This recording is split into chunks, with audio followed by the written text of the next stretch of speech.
सुंदरी नाम की ये लड़की बहुत खूबसूरत होती है, लेकिन उसको शादी के बाद क्रिकेट खेलने के बारे में कुछ मालूम नहीं होता। दरअसल राजू नाम का ये लड़का अपने दोस्त की शादी अटेंड करने एक गांव में आता है, जहां वो सुंदरी को देखता है, जिसको देखकर राजू को पहली नजर में उससे प्यार हो जाता है। इसलिए वो उसके घर ही पहुंच जाता है और उसके बाप को नेटवर्क का बहाना बता के उसके पास छत पर आ जाता है। अगले दिन सुंदरी उसको नींद से जगा रही होती है, तो राजू को ये सपना लगता है, तो वो सुंदरी को चूम लेता है, लेकिन सुंदरी उसको इस हरकत पर थप्पड़ मारती है। ये बात उनके घर पहुंच जाती है और राजू का बाप सुंदरी का हाथ मांगता है, लेकिन सुंदरी बोलती है कि आपका बेटा तो सिगरेट पीता है। तभी राजू बोलता है कि मैं आज से ही सब छोड़ दूंगा, और इस तरह उनकी शादी हो जाती है। अब उनकी पहली रात आती है तो सुंदरी बहुत नर्वस होती है। वो जैसे ही उसको टच करता है वो डर कर दूर भाग जाती है और उनकी पहली रात ऐसे ही गुजर जाती है। अगले दिन राजू सुंदरी को आवाज लगाता है, उसको हर जगह ढूंढने लगता है। उसको लगने लगता है कि वो यहाँ से भाग तो नहीं गई है। जब वो छत पर आके देखता है तो सुंदरी एक कोने में बैठी हुई थी। उसको ऑफिस जाना होता है तो वो सुंदरी को अपनी फ्रेंड के पास छोड़ने आ जाता है। वो बैठी ही थी कि उसका पति वजह से आदमी को सब कुछ खोना पड़ जाए। यहाँ राजू के पास उसकी फ्रेंड का कॉल आता है, जो उससे रात की सुहागरात के बारे में पूछती है कि रात को कितनी बार बैटिंग की। राजू बोलता है, मैंने कोई क्रिकेट मैच नहीं खेला है जो तुझे बैटिंग के बारे में बताऊं। लेकिन वो झूठ बोल देता है कि मैंने 2 बार बैटिंग की, क्योंकि रात उसने कुछ नहीं किया था। दरअसल उसकी बीवी को सुहागरात के बारे में कुछ मालूम नहीं होता और उनकी पहली रात ऐसे ही बीत गई थी। अगले दिन उनके घर उसका पड़ोसी आता है, जो उसकी बीवी को सुअर जैसी आंखों से घूर रहा होता है। यहाँ राजू के ऑफिस वाले शादी की पार्टी मांगते हैं, इसलिए वो सभी फ्रेंड्स को अपने घर इन्वाइट करता है। जब उसका एचआर उसकी बीवी को देखता है तो उसका पप्पू टाइट हो जाता है और वो बोलता है कि तेरी बीवी बहुत हॉट है, जिस वजह से वो अपने एचआर पर बहुत गुस्सा करता है कि तू अगर एचआर ना होता तो तुझे यही गार्ड देता। अगले दिन सुंदरी पड़ोस वाली औरत को कुछ देने आती है कि तभी उसका पति उसको पीछे से पकड़कर चूमने लगता है और बोलता है कि मैंने सोचा मेरी बीवी है, लेकिन ये सब उसने जान के किया था। राजू घर आके बताता है कि उसको एचआर ने जॉब से हटा दिया है, जिस वजह से वो बहुत दुखी हो जाता है और उसको कहीं जॉब भी नहीं मिलती है।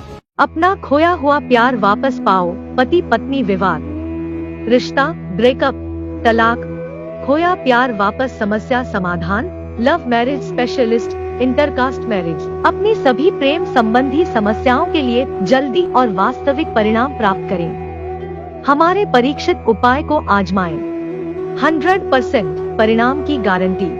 हमने 10,000 से भी ज्यादा प्रेमी जोड़ियां। क्योंकि बीवी घर की सफाई कर रही होती है कि तभी उसका पड़ोसी वहां आ जाता है और उसको काम करते हुए देखकर उसके साथ पलंग तोड़ने का विचार बनाने लगता है। लेकिन जब वो उसको देख लेती है तो वो बाथरूम में वर्कआउट करने का बहाना बना के चला जाता है। जब राजू घर आता है तो बहुत गुस्से में होता है, क्योंकि उसके एचआर ने उसको नौकरी से हटा दिया था, क्योंकि कल रात उसके एचआर ने उसकी बीवी को देखकर हॉट बोल दिया था, जिस वजह से राजू ने उस पर गुस्सा किया था। अब राजू नई जॉब ढूंढ रहा होता है, लेकिन उसको कोई जॉब नहीं मिलती। वो अब दारू पीने लगता है और सुंदरी के पूछे जाने पर वो बोलता है कि अगर मुझे जॉब नहीं मिली तो मैं पागल हो जाऊंगा। एक दिन वो सभी कंपनियों से धक्के खाकर एक रेस्टोरेंट में बैठा होता है कि तभी वो सुनता है कि एक पंडित उसके बेटे के लिए रिश्ता बता रहा होता है। लेकिन उसका बाप पहले कुंडली मिलाने की बात बोलता है कि बिना कुंडली मिलाए शादी की तो मेरे लड़के की नौकरी चली जाएगी। ये सुनने के बाद राजू का दिमाग घूम जाता है कि उसने सुंदरी से बिना कुंडली मिलाए शादी की है और उसी की वजह से उसकी नौकरी गई है। इसलिए जब सुंदरी उसके पास आती है तो वो उसको एक थप्पड़ मारता है कि गाँव में तेरी खूबसूरती देखकर मैं पागल हो गया था, जो तेरी कुंडली भी नहीं मिलाई। राजू का ये रूप देखकर सुंदरी शॉक हो जाती है। राजू आगे क्या करेगा देखते हैं नेक्स्ट पार्ट में।